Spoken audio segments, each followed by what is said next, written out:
नमस्कार दोस्तों, कलयुग के चमत्कार संतों की वाणी में आप सबका स्वागत है। दोस्तों, हमारे रामलला अपने मंदिर में विराजमान हो चुके हैं। अयोध्या में भव्य राम मंदिर जो कि दर्शक भगतजन देखने जा रहे हैं और रामलला के अद्भुत छवि के दर्शन कर अपने मन में सुख पा रहे हैं। आज की वीडियो में हम आपको अपने आदरणीय प्रधानमंत्री श्री नरेंद्र मोदी जी की कही हुई 10 बड़ी बातें बताने जा रही हैं जो कि उन्होंने 22 जनवरी को प्रभु राम की स्थापना दिवस पर कही थी कि सदियों की प्रतीक्षा के बाद हमारे राम आ गए हैं। आइए जानते हैं। अयोध्या में 500 साल की प्रतीक्षा के बाद राम जन्मभूमि मंदिर में रामलला की प्राण प्रतिष्ठा के उपरांत अपने भाषण में प्रधानमंत्री नरेंद्र मोदी जी ने कहा कि वे इस बात से भाव विह्वल हैं कि अब रामलला को टेंट में नहीं रहना होगा। उन्होंने कहा, रामलला की प्राण प्रतिष्ठा के समय गर्भगृह में उपस्थित के चलते वे ईश्वरीय चेतना के साक्षी बने, जिसके परिणाम स्वरूप उनका कंठ अवरुद्ध है तथा शरीर स्पंदित है।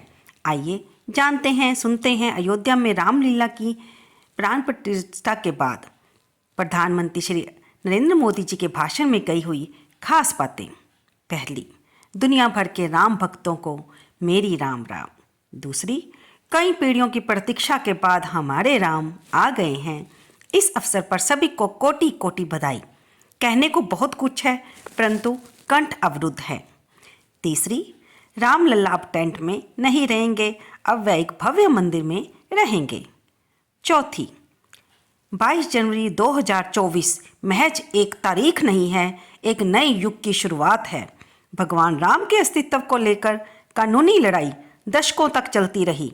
मैं न्याय करने के लिए भारत की न्यायपालिका के प्रति आभार व्यक्त करता हूँ। पांचवीं, गुलामी की मानसिकता को तोड़कर खड़ा होता राष्ट्र ऐसे ही नव इतिहास का सृजन करता है।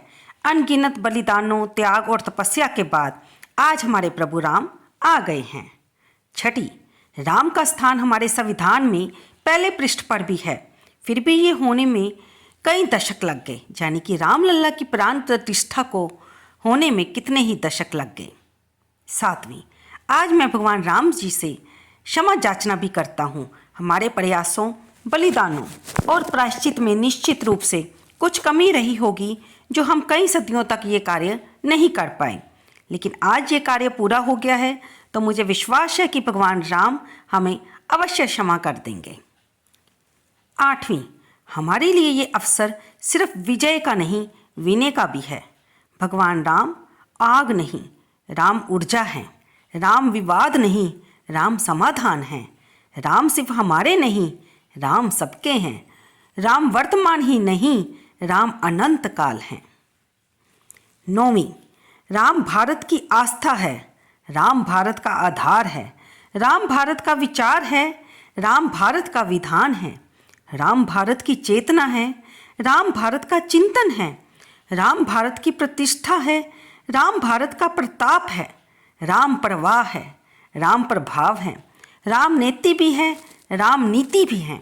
राम नित्यता भी है, राम निरंतरता भी है। राम विभु है, विशद है। राम व्यापक है, विश्वास है, विश्व है, विश्व आत्मा है।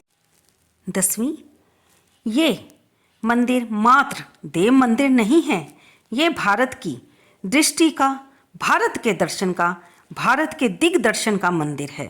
ये राम के रूप में राष्ट्र चेतना का मंदिर है। तो दोस्तों, आप हमारे आदरणीय श्री नरेंद्र मोदी जी द्वारा कहेगी 10 टिप्पणियाँ बातें जो कि 22 जनवरी को कही गई उनके भाषण में आपने सुनी। आपको ये सुनकर कैसा लगा? क्या आपका मन मेरी तरह उत्साह से, नई ऊर्जा से नहीं भर गया?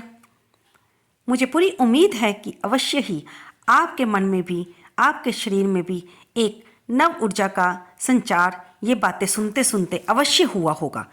कृपया कमेंट बॉक्स में अवश्य बताइएगा कि क्या वाकई आपने इसे सुनते हुए एक अद्भुत ऊर्जा का अनुभव किया है या नहीं। और कमेंट बॉक्स में जय श्री राम लिखना बिल्कुल ना भूलिए। धन्यवाद दोस्तों।